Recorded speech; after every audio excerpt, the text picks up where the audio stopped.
if you're tunnel vision and like, oh, we can't install this toilet for you, give us a call when you get it. Right. That could have been, at that time it was like a $600, job that turned into $25,000. I'm Henry Glasset from Washington State. Work with Apollo Plumbing. Yeah, very good. And what do you do with them?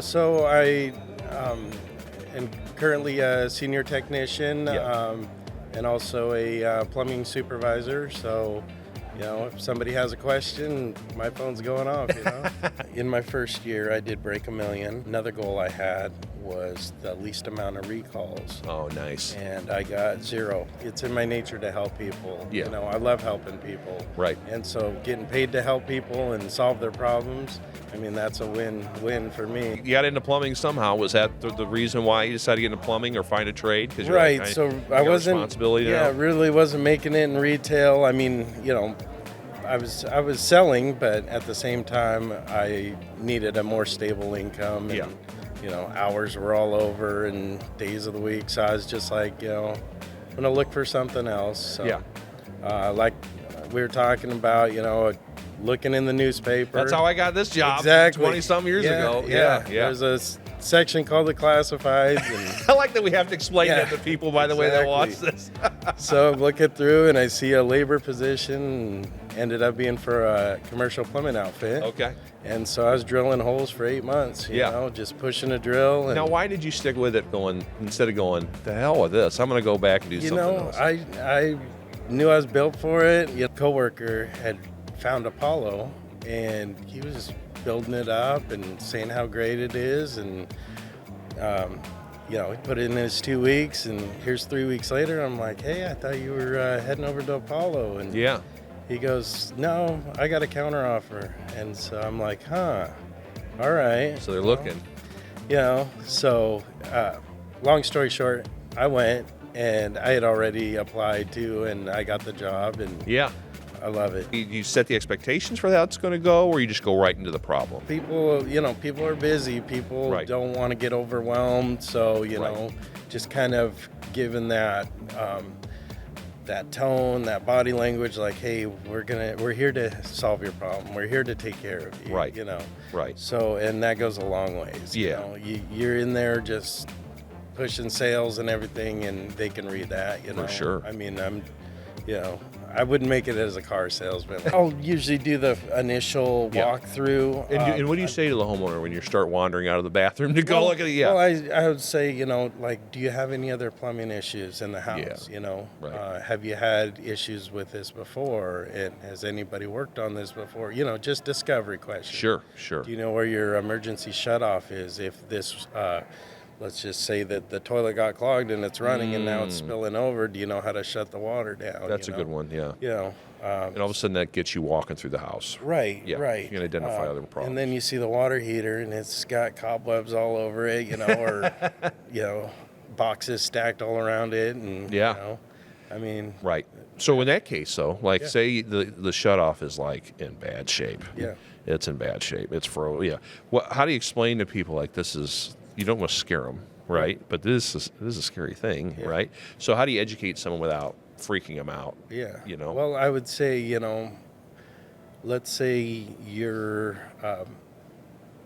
out running errands and you've got one of your kids here and for some reason something just starts spraying water. Yeah. Do they know how to shut the water off? Right. Exactly. You're like, I'll be there as soon as I can, and So, it's not a scare tactic. It's more like a safety. We had that big project you were talking about. Yeah. Do you build all that and separate it into 3 options, or do you have smaller options on each? Like the water heater, you got a tankless, a tank, and I don't know, whatever the third thing would be. Do you understand what I'm saying? So how do you kind of go about building options to present? I remember even on a home inspection building 3 pages of proposals, of options, Sure. And some of them were good, better, best, but it would kind of branch out like good, better, best on a toilet, good, better, best on a water Right. heater, you know, and then I've got all this. And they'd even show it up on the board in class sometimes. It goes, look at how many options Henry gives, and he gets a lot of these, That's right. sales. Right. And, it can get overwhelming because, it's like you go to the restaurant, you see this menu, and it's like so many options, but, I'd rather have all those options than be like, okay, this is it. Lining is such, homeowners have no idea what that is. Right. Right? They know, they've seen maybe excavations, maybe. Right. Maybe a neighbor or something. But lining, I still feel it's like, not everyone does it. I know it's expensive for the company to invest in. But how do you educate, what do you say to a homeowner to explain to them what lining is? So, 50 years. Mm-hmm. I usually say that's how much time you're going to get with a liner. You have multiple joints. We see these strands of roots coming in. Yeah. And they're like hair. You cut them back, they're going to grow back stronger. They're once they get established, they got water, they got fertilizer, they're going to grow. Yeah, right. And so I've seen ones where, it's like 3 giant clogs, or there's one at every joint. And so what I, explain is, hey, we're going to shave these roots out, we're going to put a liner through, and we're going to eliminate all those joints. So we're building a new pipe, not only a new pipe, but a solid pipe. Yeah. So if we're doing excavation, we're still putting a lot of joints together. Okay. And believe it or not, new gasketed piping, I've seen roots get into that. So, but lining, I mean, it's just like, hey, we can tear up your yard. We can dig 10 feet deep.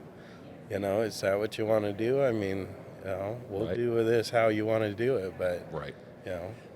it's the least invasive, A job of that size and significance and investment, people are just like, whew. Do you give them, hey, and can I think, how do, I want to think about it. I need to sleep on it. How do you handle that objection? What do you do? I would, kind of reiterate like, hey, is there any other questions that you had for me? Do you have a spouse that, you need to review this with? Yeah. Is there, a time we can meet and go over all these options together? Right. Because You'll come back. yeah, nothing's worse than, the third hand or third party, because, there's a lot lost in translation. Yeah. And, it's like, they're going to do what, for how much? And, Right. So, yeah, building the value. It's part of my responsibility now to Yeah. help the next generation. So Right. I kind of got over that, Yeah. Yeah. But yeah, I love helping, and I love problem solving.